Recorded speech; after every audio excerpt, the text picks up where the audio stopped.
All right.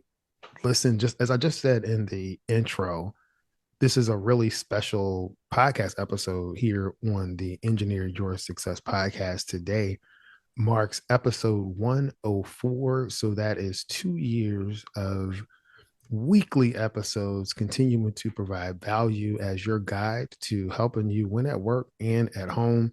It's my pleasure today for this episode to have one of my really good friends, dear friend, to serve as an interviewer who will be interviewing me, and that is Mr. Jerome Myers.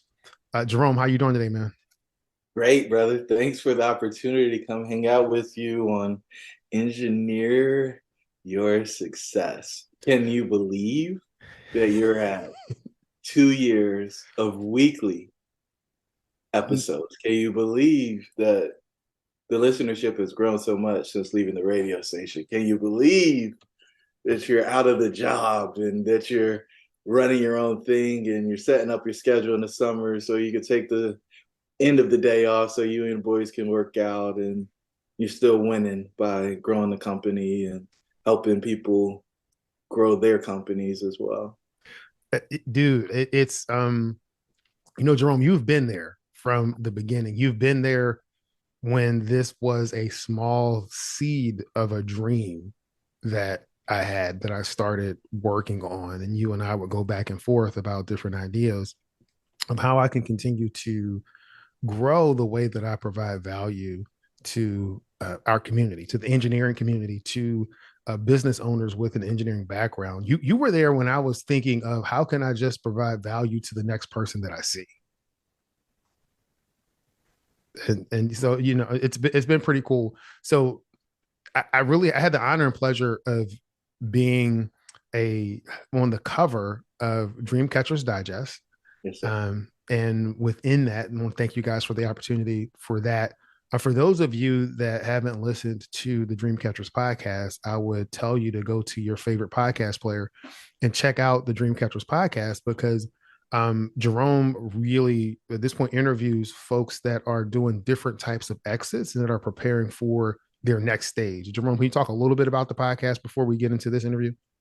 Yeah, it's very simple. We help people who have exited as private clients, and we want to share the stories of people who've exited. A lot of people only think about what we call exit six, which is, leaving for a seven, eight, or nine figure exit, getting the big payday. And Mm-hmm. most people think they just ride off into the sunset and that's the end of the story. But we found that there's two exits that happen afterwards that most people don't ever have exposure to if they've never exited a company. Now, notice that I said exit six because that means there's five more before they get to exit six. Yeah. And so you are a great example of somebody who completed exit one, which is leaving corporate America or leaving being an employee. Yeah. And so we walk people on the journey from leaving, being an employee, all the way through leaving their charitable foundation.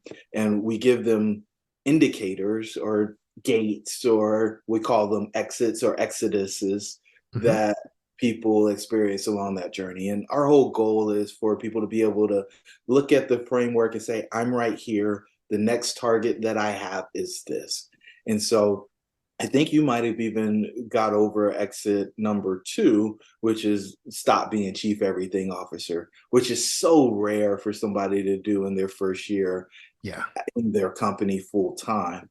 And so, it's just a testament to you, the success that you're having post TRB and the people that you're contributing to. And it's funny, you said, hey, I was just trying to figure out how to add value to the next person. Yeah. Well, that philosophy is carried over into what you do on a day to day in your business. And that is allowing us to have a phenomenal experience as we watch you grow and blossom into six, seven, eight, maybe even nine-figure entrepreneur. Yeah, man. Thank you so much. Thank you for providing that for our listeners. Again, that's the Dreamcatchers podcast with Jerome Myers. Definitely go and check that out.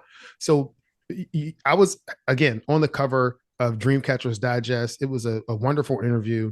And I thought that it would really be a wonderful episode to celebrate these 2 years if we actually had a live discussion about the interview. And so, Jerome, I'm going to turn it over to you so we can get this thing started. Yeah, man. So let's go to the podcast because that's where we're at right now. We're Yeah. on Engineer Your Success. So, what inspired you to start the Engineer Your Success podcast? The inspiration behind starting the Engineer Your Success podcast was primarily driven by the progress and success that I witnessed with my private coaching clients. And when we just talked about starting with just wanting to add value to the next person and taking that as I really started into doing executive coaching, working with business owners with an engineering background. So as a boutique executive coaching firm, my main objective is to assist business owners in achieving success, both in their professional and personal lives. So many of our clients come from this engineering background, and we provide them with a comprehensive support through executive coaching, consulting, and leadership development.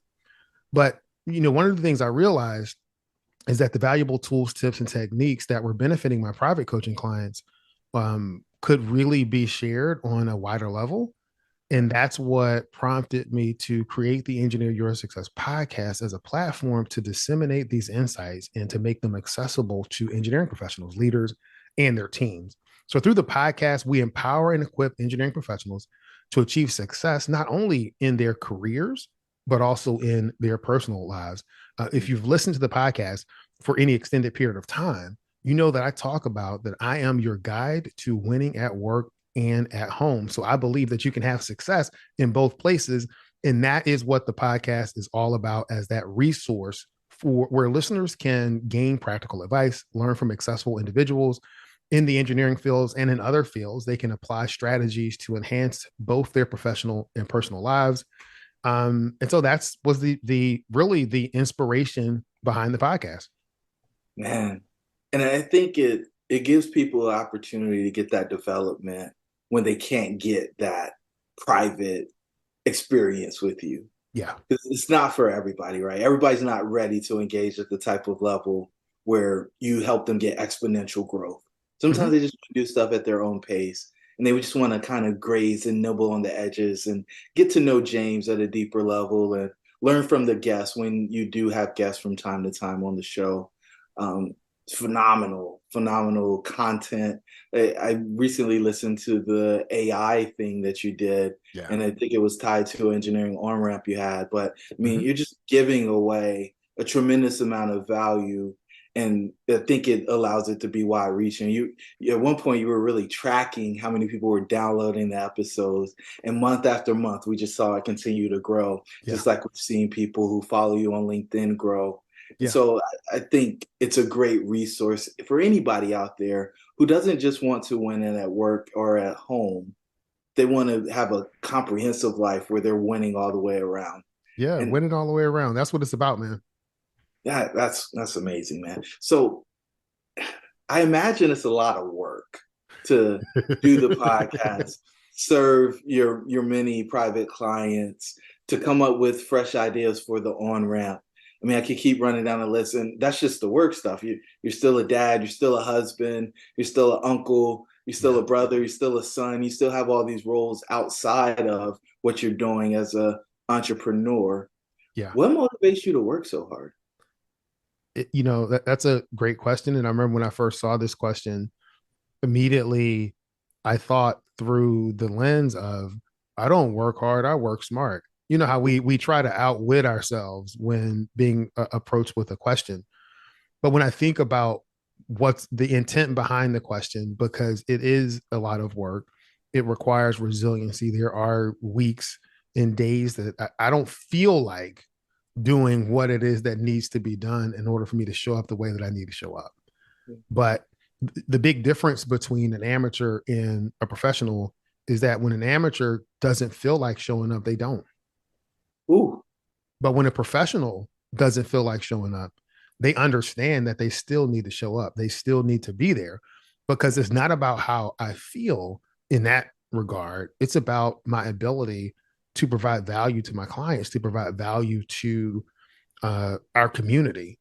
And so that is, keep that in the background when you think about why is James showing up week after week for 104 weeks? He's been here without fail, providing value to the community. And so, with that as a background, I think through my primary motivation to work hard, it really stems from my internal drive for continuous improvement. So Oh, there's this relentless pursuit of growth that moves me or propels me forward, and that really fuels my determination to give my best in every aspect of business and life. And I say give my best because I don't think that I can be my best if I'm not willing to give my best. mm, And so I agree with the general saying we talked about, we need to work smarter and not harder. However, you do have to be required or be willing to put in the required effort to achieve the success that you want, to achieve the results that you want. So, when I think about hard, I think about the level of effort that I am willing to put forward to show up as my best self. And so, this desire for continuous improvement, it really acts as a constant reminder for me to keep pushing forward, especially when faced with obstacles. And there's a realization that obstacles are here to make me stronger. Obstacles are here for me to flex my muscles, for me to continue to build the resilience to overcome that so that I can be ready for that next thing. I love it. I love it. So it's funny that you talked about continuous improvement because anytime we partner on something, the first thing we do afterwards is we talk about, well, what could we do to make it better? Yeah, that was good.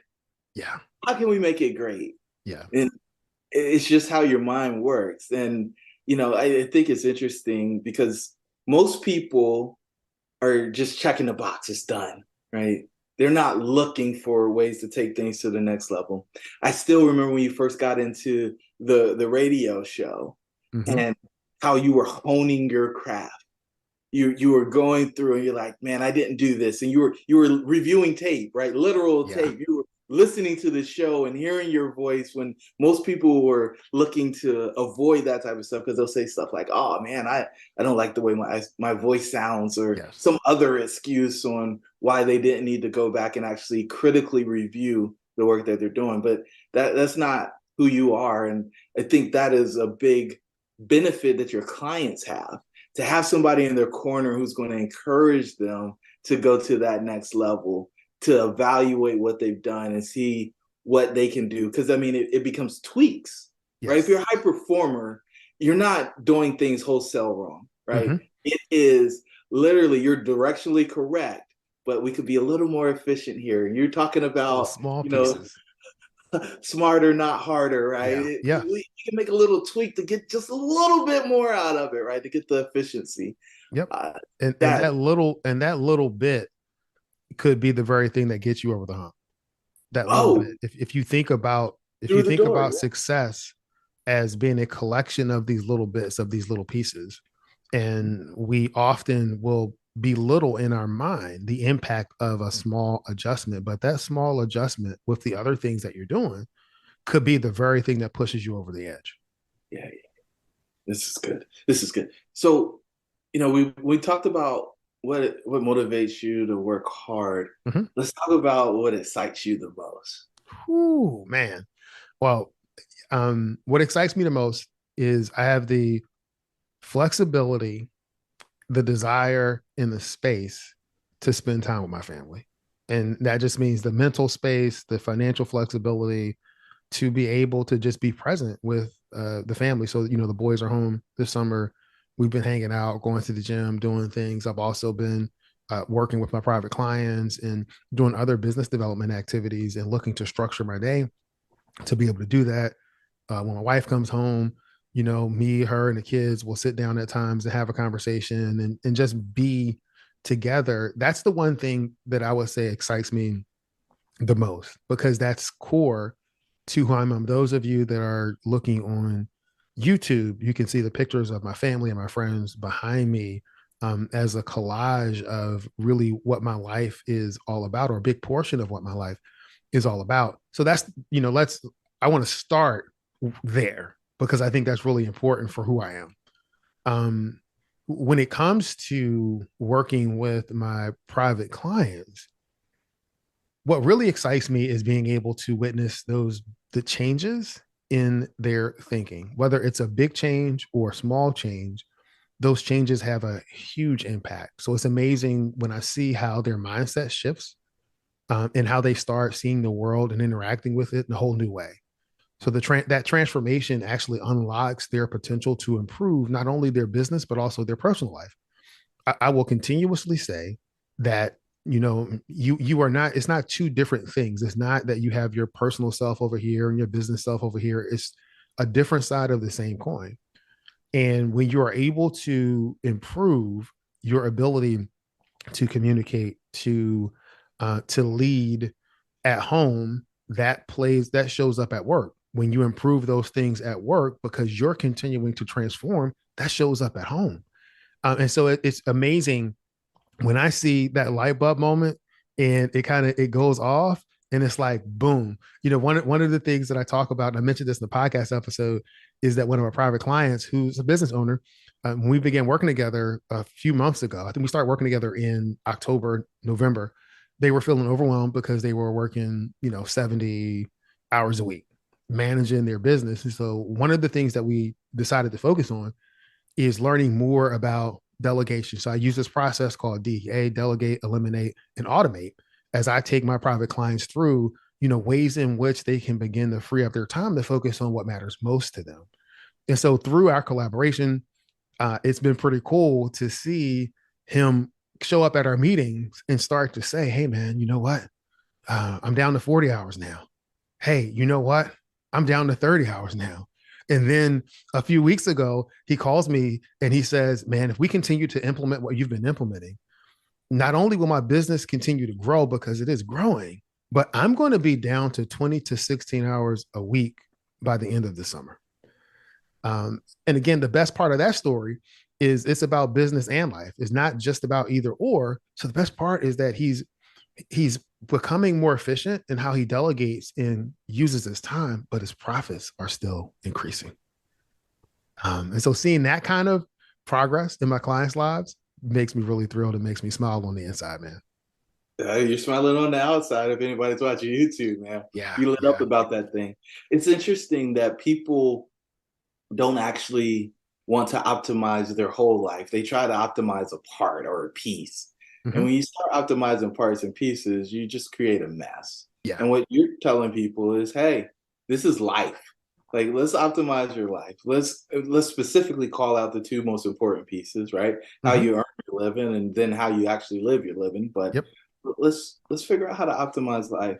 And for So you, but the one thing that really hits me, and this is the reason why, other than maybe in the intro of the podcast, you won't really see in any of the material that I'm producing a discussion on work life balance. yeah, Because when we approach work life balance, people are either, I've heard that before. I don't want to do, like I know what to do. And what I yeah. found is that people understand it in concept, but they don't really understand how to actualize it, how to actually implement it in their lives. And so one of the things that I've done and is really break it down to the three questions that changed my life. And that's a whole nother discussion. But the three questions that changed my life is, are you winning at work, or do you want to win at work? And most people, the answer is going to be yes. The second question is, do you want to win at home? I don't know anybody who doesn't want to win at work and who's going to say that they don't want to win at home. They do. The third question is the hardest one to answer and the one you have to be honest with. Are you? And people will say that they become so shocked by the question that they ask me, am I what? Are you winning at work and at home? And a lot of times people will, when they're honest, one of those areas is lagging. And that's where I come in to help. Are you? Yeah. Are you? Simple question, but profound impact on that simple question. And it requires a bit of honesty, right? I think a lot of people want to just say, "Oh yeah, of course I am," and then if you interrogate that a little bit, you'll find Yeah. out pretty quickly that no, you aren't. You're just saying that. You're delusional. Yeah. So you lit up you were talking about what excites you the most. Yeah. But let's look back, man. What are you most proud about? What's your proudest accomplishment? There are a lot of things that I am proud of in terms of being able to accomplish, from growing up in the inner city of Philadelphia to going on to get a college degree, to my master's degree and PhD, to becoming a professional engineer, to being a dad, a husband, launching my consulting, coaching, and leadership development practice. So there are lots of blessings that I have in my life to be able to look back on and really be proud of. But I would say one of my proudest accomplishments happened when I was nominated for an outstanding alumni award for the Via Department of Construction, Engineering, and Management at Virginia Tech, where I got my master's and PhD. So at this time, I was leading a $70 million applied research program that was focused on improving transportation infrastructure. And so during the award ceremony, I stood there among these nominees who were presidents of companies and people who had started their own firm, who were entrepreneurs.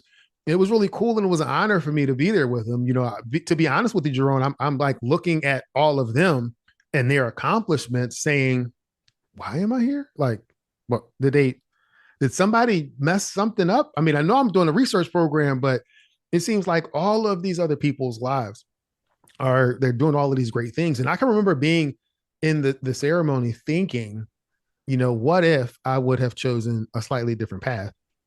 What if I would have went the entrepreneurship route earlier? A whole lot of what ifs, what ifs, what ifs, what ifs. But I'm listening to all of the great accolades that they do. And so when they get to my nomination and announcing my award, the the person giving the award wasn't there at Virginia Tech when I was there. He says, I wasn't there when James was here, but I did, did a lot of phone calls, talked to a lot of people, and you can see in the award all of the different professional accolades that he has, managing his research program, really making an impact in the world, but specifically in the United States in the renewal of our transportation infrastructure. And he says he had success in the public sector and the private sector, all of this stuff. And he says, but what impressed me the most during this nomination process is that everybody that I talked to, no matter what stage of life that James was in at the time or what stage of his career, what they told me was that his family was important to him. They said, "Yep, James did great. He did this, and he's really a family man." So again, that process involved talking to former coworkers, managers, vendors, people whom I'd interacted with over 2 decades, right? And my family life was the one thing that stood out in addition to my career accomplishments. And that, you may take it, people that are listening may take that lightly, but it means a lot to me because it means that I didn't lose myself in what's important to me in the midst of achieving greatness in my career. I talk about winning in work and at home because that's what I was able to do. It wasn't all, unicorns and rainbows. It wasn't all roses. It was a lot of hard work. Some things happened along the way. But in the end, I was able to design and build a life where I won at work, where I win at work and at home. And in this one moment, was a recognition of both because they weren't giving me an award for being a great dad. This wasn't a Father's Day award. This wasn't a great husband's award. It wasn't you're a good friend award. It was an outstanding alumni accomplishment for your career award. But what they talked about were those accomplishments and the fact that I am dedicated to my family, and that just meant a lot to me. It should. Yeah, It should because that's what people are chasing, right? They sometimes consider their family to be a rubber ball, right? And they're juggling, yeah, right? And they got glass and rubber balls, and they feel like, oh well, they should understand, they should get it. They blah blah blah blah, and they drop the ball and yeah, it breaks, and they're yeah, confused when they find out that it's not a rubber ball; it's yeah, actually a glass ball.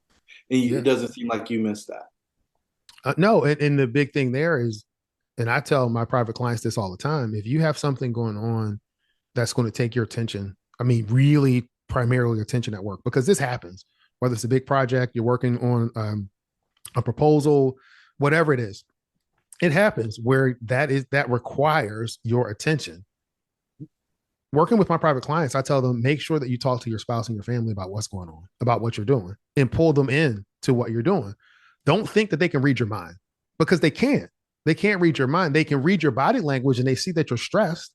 Yeah. They understand that you're short with them, but they can't read your mind to understand that, hey, I'm going through this temporary blip because I'm focused on this. And it would be great if you could give me some space so that I can focus on this, and then we can make that back up on the back end. But a lot of us don't want to engage in that level of conversation. Is that ego? Is that pride? What is that? I don't know. I think part of it is lack of awareness, or we don't think that the other person is going to understand, or we don't really think it's important because we're so used to pushing ahead and just believing that the other person is going to get it, and thinking that they're going to understand the intent of your actions when they're not. They're going to feel the impact, not the intent. You have to explain the intent.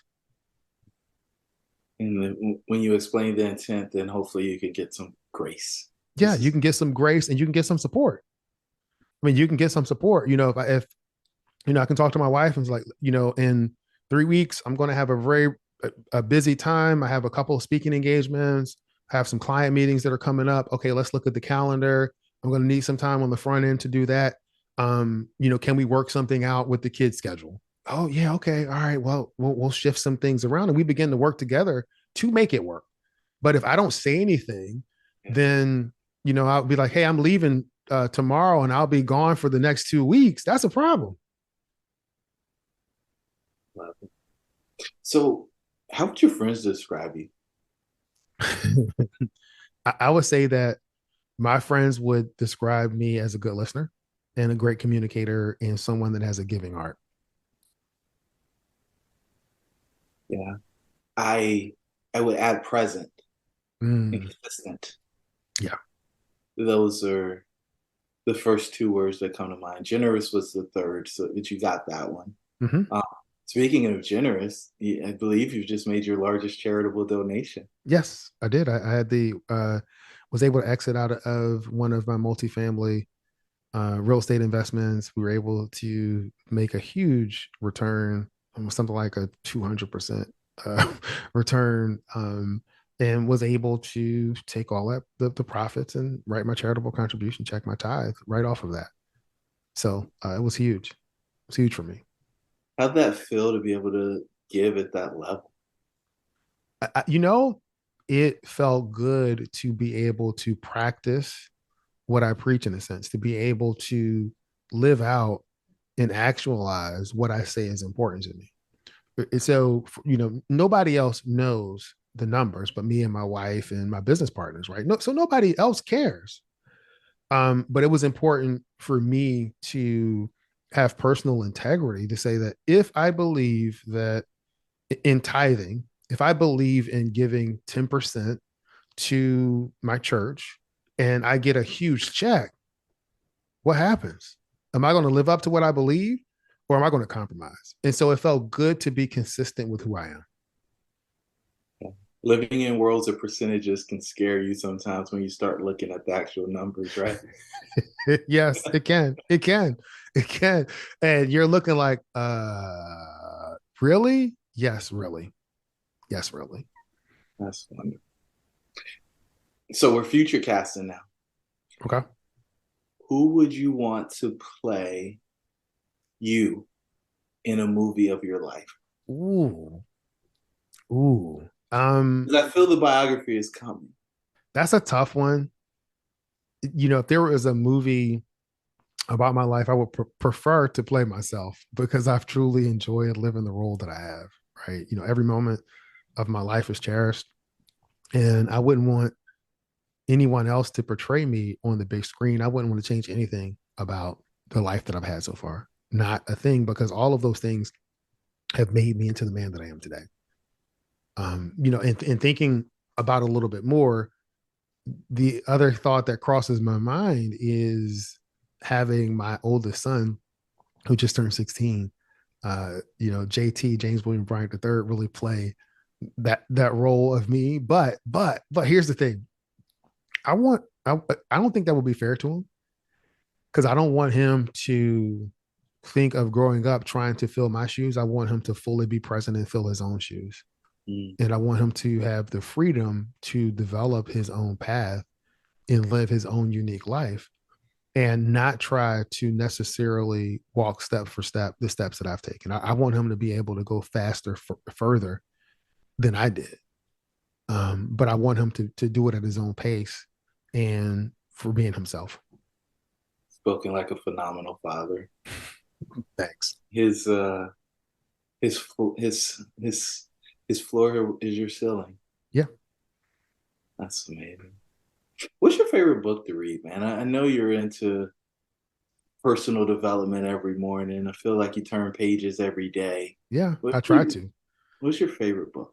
When I think of favorite books, there are two that immediately come to mind. Kind of classics. Think and Grow Rich, and then As a Man Thinketh are among my two favorites that I've read multiple times. Those are classic books. Another one that I appreciate, a more recent book that I appreciate, is The One Thing by Gary Keller.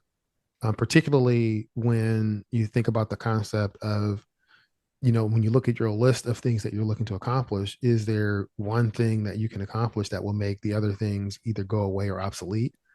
And so just thinking through that concept to how to prioritize my day, how to prioritize the initiatives that we have at Engineer Success, I found that concept very useful.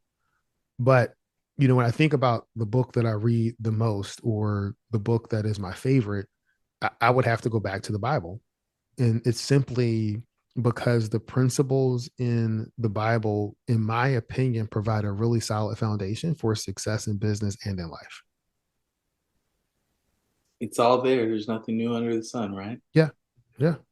Yep. And so you gave us Think and Grow Rich, Yep. As a Man Thinketh, in the Bible. Yep. Titans. Like, I mean, I don't know if they get more classic than those three. Yeah. No, I Did love it. you were telling me a story kind of offline. Didn't you help somebody actually make progress on reading the Bible after they'd failed for years? Yeah. Yeah. So it was one of my private clients who expressed an interest in continuing to grow spiritually. And, first, I can't define spiritual growth for him. He has to define what spiritual growth is. And how he defined growth was feeding his hunger to read the Bible and to kind of grow in the knowledge of the Bible. And so, as we do with the Engineer's Blueprint for Success, once we identify what matters most to you, we work to help you see yourself being that person. And then we implement habits in your day so that you can become that person. And then we just execute that plan. So part of it was introducing him to the Bible app, um, sharing some devotionals with him. His first response was, I don't want to sit here and read all of this. It was like, okay, wait a minute. You have the ability to listen to it. So he's been listening to the Bible. And I remember one of our sessions after that introduction, he was so excited. He was like smiling and gleaming all about it, because he started to make progress in something that was important to him. Again, it's just the nudges, right? The thing that can just get you over the hump when Mm-hmm. you haven't been able to figure it out on your own. Just a Yep. little support. Small support and tweak and encouragement. And I didn't mention this before, but it's the removing judgment from your responses in the work that you're doing with your private clients, that I work with, I do with my private clients. When I'm working with a client, I'm not there to judge them. I'm there to accept them for who they are, in this sense, to accept what they're saying, to help them to face who they actually are, to have that mirror moment so that they can see themselves for who they truly are, not who they're pretending to be, to come clean about whatever the issues are, but to do that in the absence of judgment so that they can take hold of that thing and we can begin to work and build off of that so that they can continue to transform their lives. Transformation. Yeah. Yep. It's magic. You can't have transformation without ownership. I don't think you can. That's a bar. You can't have transformation without ownership. So you can't. If you're not willing to own where you are and who you are at this right now, then I think it's very difficult for you to have true, lasting transformation. Because you revert back. It's kind of like when the dog is chasing you when you're a kid, they get Mhm. out the fence and you're running. As soon as the dog stops chasing you, you stop running because Yeah. your stimulus is gone. Yep. So you're moving that motivation and inspiration so that it Hmm. continues to go Yes. because it's part of who you are, who you want to become. Yeah. You got to take ownership. If you had a warning label, what would yours say? Driven by continuous improvement and passion for success, highly skilled in the art of winning at work and home, may induce uncontrollable desire to achieve success in business and in life. May induce uncontrollable desire to Yes. achieve success in business. Yep. And if that's not catalyst, I don't know. I need to pop that pill, man. That's good right there. I feel like you're living a full life if that's your experience. And that is my experience, man. And we talked about the continuous improvement process or just the whole motivation. And you get into it by having that outlook in life, it allows me to be present and enjoy and appreciate what I have right now. And I don't diminish that, but it also provides a drive to continue to explore what's next. So it's the whole concept of exploring what's next, but not diminishing what is. Because there's some people that will diminish what is, or they just don't even think about it and then move on to what's next and they haven't appreciate, they don't appreciate what they have. Mhm. For me, I appreciate what I have. I appreciate what I've been able to accomplish. And I can hold space for that when I'm thinking, okay, well, what's next? Who can I help next? How can I continue to grow success? How can I continue to grow these companies? How can I continue to grow these organizations so that they can continue to show up to their best ability for their clients, for their families, for themselves? All right, man. So we're wrapping up. I got one big final question for you. Okay. All right. What advice do you have for people out there who are looking to engineer their success? Ooh, I think that's a good one. And I mentioned this a little bit earlier, but my advice for those who aspire to engineer their success is to recognize that you hold the key to your own success. It's crucial to understand that the responsibility doesn't lie with anyone else, but it lies with you. Okay. So take ownership and control of your situation. Don't rely on external organizations or other people to grow you or to rescue you. Instead, you really want to prioritize your personal development and invest your time and attention to you into that development. So there are many individuals who have dedicated years of growing their organizations and their teams, yet they have neglected their own personal growth. Jerome, there's some business owners that have been consumed by working in their business rather than working on their business and from a CEO perspective. And so if you desire to have that broader perspective and to make positive changes, it's your responsibility to take the necessary steps. So if you haven't taken the time to to make that personal investment, right, to map out your goals and your aspirations, I think it's important to do so. And listen, I encourage everybody, every listener to the Engineer Your Success podcast to reach out so that we can discuss that path forward. And kind of will close this question like I close the podcast, when I'm closing my podcast, and to emphasize this point that there are many people that know what to do, and there are fewer people that actually know how to do it. But there's only a select group of people that actually follow through, take action, and take ownership, and they live the life of their dreams. It is my aim to guide you on your journey to becoming part of that select few. So I really do encourage everybody who listens to this interview to become part of that select few. Man, you're on the cover of Dreamcatcher's Digest because you're a dream catcher, my friend. Yes. And not only are you a dream catcher for yourself, your inspiration to your family, and those private clients that you're working with, man. I'm hearing some of the rumblings and things are happening in their world. You're having an impact, and I'm just so grateful that you were courageous enough to walk out of a job that you've been in for 10, 15, 20 years, Yeah. well, with the company, and I know there were promotions and things along the way, but to venture out into this wilderness that we call entrepreneurship and then go find people to help who are trying to figure things out but don't know how to get there, and you're able to just come in and help them engineer their success. Yep. And then you give them the wonderful podcasts and the on ramp and all of the other ways that people have the opportunity to plug in and get to know Dr. James Bryant. Yes. Thank you so much for your contribution, my friend. All right. Thank you. This is Dr. James Bryant, your guide to winning at work and at home. Be great.